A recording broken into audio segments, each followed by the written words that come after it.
Proverbe chapitre 18. Celui qui se tient à l'écart cherche ce qui lui plaît. Il s'irrite contre tout ce qui est sage. Ce n'est pas à l'intelligence que l'insensé prend plaisir, mais c'est à la manifestation de ses pensées. Quand vient le méchant, vient aussi le mépris, et avec la honte vient l'opprobre. Les paroles de la bouche d'un homme sont des eaux profondes. La source de la sagesse est un torrent qui jaillit. Il n'est pas bon d'avoir égard à la personne du méchant pour faire tort au juste dans le jugement. Les lèvres de l'insensé se mêlent aux querelles, et sa bouche provoque les coups. La bouche de l'insensé cause sa ruine, ses lèvres sont un piège pour son âme. Les paroles du rapporteur sont comme des friandises, elles descendent jusqu'au fond de ses entrailles. Celui qui se relâche dans son travail est frère de celui qui détruit. Le nom de l'Éternel est une tour forte. Le juste s'y réfugie et se trouve en sûreté. La fortune est pour le riche une ville forte. Dans son imagination, c'est une haute muraille.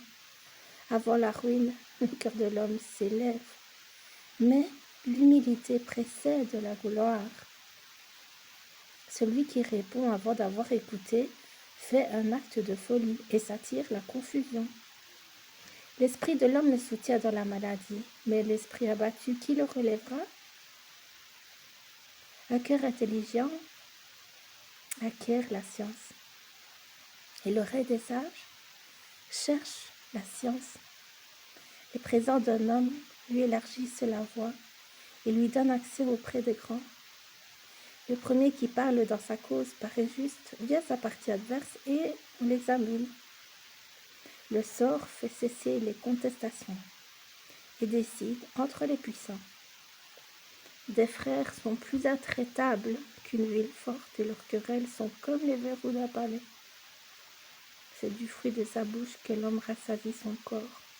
C'est du produit de ses lèvres qu'il se rassasie. La mort et la vie sont au pouvoir de la langue. Quiconque l'aime en mangera les fruits. Celui qui trouve une femme trouve le bonheur. C'est une grâce qu'il obtient de l'Éternel. Le pauvre parle en suppliant et le riche répond avec dureté.